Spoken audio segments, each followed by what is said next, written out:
A brief historic sketch of the early pioneers of this Sodus area will make you wonder at the accomplishments of these resourceful people in the early settlement years. When you realize the size of the effort required of the few people who made it happen in the most primitive of conditions, it is truly amazing.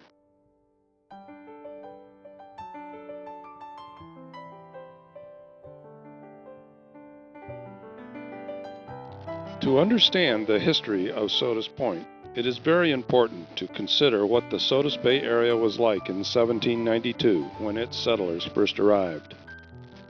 Virgin timber forests covered the land right down to the water on every shore and extended away from it for endless miles. Travel by horseback or by foot was the only available way to get from one place to another on the land. Every activity of life was done by hand with simple tools, and manpower was the primary physical energy of the pioneer, although animals were often needed for hauling heavy loads. Sodus Point was built within a few hundred yards of its most valuable assets, its fabulous protected harbor, and the waters of Lake Ontario. In the 1700s, the Cayuga Indians' traditional lands included the waters of Sodus Bay, which was known to the Iroquois as the Bay of the Cayugas. However, their permanent homelands were 40 miles to the south on the shores of Cayuga Lake. Sodus Bay was one of their favorite summer hunting and fishing areas. The first colonists who dealt with the Cayugas were fur traders and the Jesuits, who became their interpreters to the new United States government. The name Sodus is said to have been coined from a Jesuit word, Asarotus, meaning Silver Bay, which appeared in their written descriptions of the area. Anyone who has had any time to observe the bay in its many visual moods can appreciate how appropriate this description really is.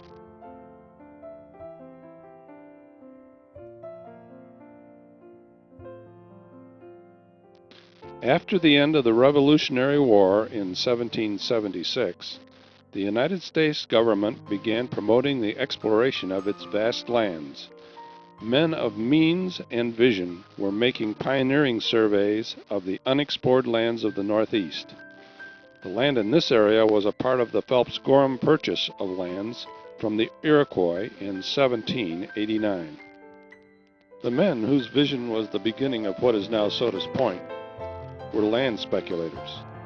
Robert Morris purchased 1,200,000 acres of this land, which contained Sodus Bay and much of the surrounding area. Morris from Philadelphia had agents in Europe who brokered his holdings to buyers there. His London agent was Benjamin Franklin's son Temple, who sold this property to a consortium of 3 British men, Sir William Pulteney, John Hornby, and Patrick Colquhoun. This association and the property was known as the Pulteney Estate. Charles Williamson, a captain in the British service during the Revolution, was chosen by Pulteney and his associates to emigrate to America and manage their newly acquired properties. He arrived in 1792 and by 1793 had determined that the Sodus Bay area would be the prime site for commercial development in the lands he managed, an area of 2,750 square miles. These lands stretched from 15 miles west of the Genesee River, east along Lake Ontario to Sodus Bay, and south through New York for about 85 miles to the Pennsylvania line. In 1793, Williamson had roads cut from both Palmyra and Phelps to Sodus Bay. These roads were the link to the more populated areas to the south. He laid out a plan for a town between Salmon Creek, where there was a good mill stream, and the head of Sodus Bay at the lake. The town proper was placed between the northwest end of the bay and the lake. The roads from the south merged and connected to both sites, running close to the bluff along the lake between them for about a half-mile west of the town. The land was surveyed by Joseph Colt, and a map made which showed a town with internal lots of half an acre and outlying lots of 4, 5, and 6 acres laid out in a 1-mile square between the edge of town and Salmon Creek to the west. The town had two broad main streets, which came to a public square in the center. However, before 1815, the entire town consisted of only 2 or 3 storage sheds on the bay, and the few buildings at the top of the rise from the lake on Bay Street. The rest of the layout consisted of blaze marks on the forest trees of the area.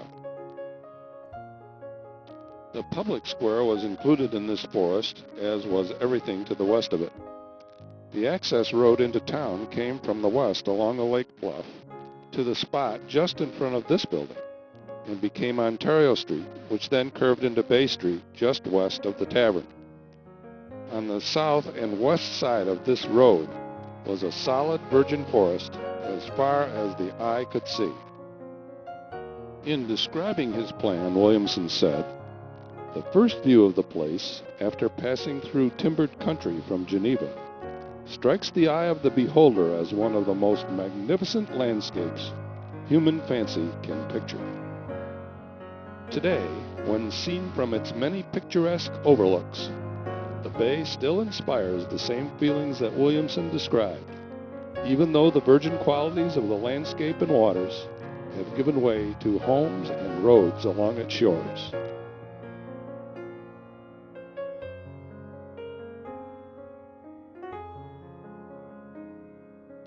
Much credit for the successful settlement of the Pulteney lands must be given to Captain Williamson, for he expended substantial sums of money in enabling the settlers to prosper. The terms he offered allowed settlers to obtain land with little down, improve and work it, paying for their property at the end of 3 to 5 years. He often made loans for tools, seed, and other startup costs, in addition to selling the land. His reputation was widely respected. At the end of this period, there had accumulated a large number of debts of settlers to the Pulteney Land Office, and the Pulteney estate suffered a cash flow problem, which Williamson's relaxed method of operation was causing. The owners decided to remove Williamson from his position and appointed Colonel Robert Troup in his place, with instructions to put the financial dealings of the estate in order. This change took place in 1800, and Williamson returned to England.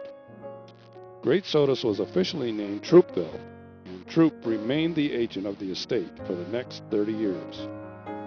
At Great Sodus, as the town was originally called, Williamson established a substantial tavern and inn called the Mansion House in later years, which he built at a cost of $5,000 at a time when lots outside of town cost $10 per acre, and a log house could be built for $100. He also built a grist mill and a sawmill at Salmon Creek, and had roads cut from Palmyra and Lyons. His expenditure for the benefit of the Great Sodus settlement was said to have been $20,000 from 1794 to 1799. Captain William Wickham built a general store there also, and in the next 10 years the town became a well-known fishing, boat building, and trading port.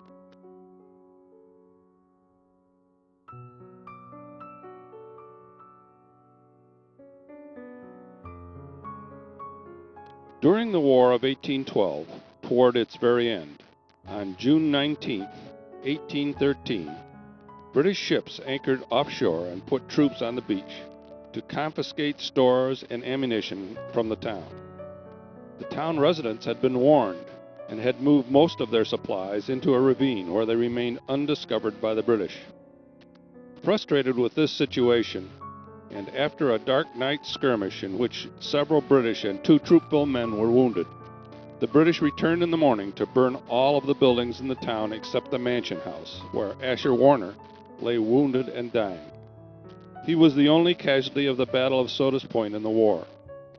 His sword is part of the artifacts displayed in this museum.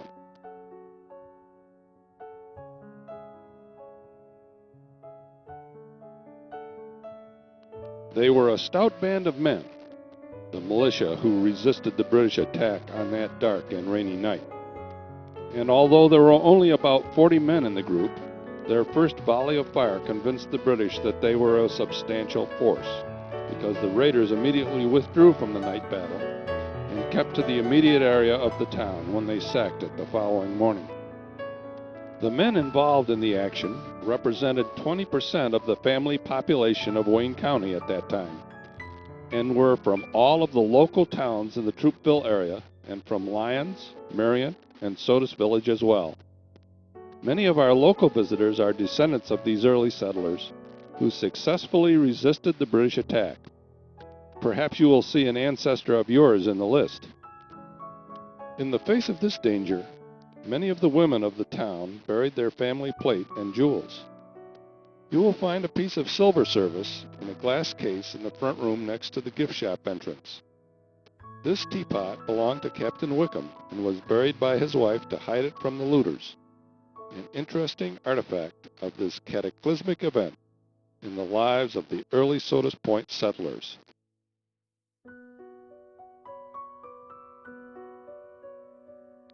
Following the burning of Troopville, the settlers rebuilt their homes, changed the town's name to Sodus Point, and resumed their lives in ever more industrious and profitable ways.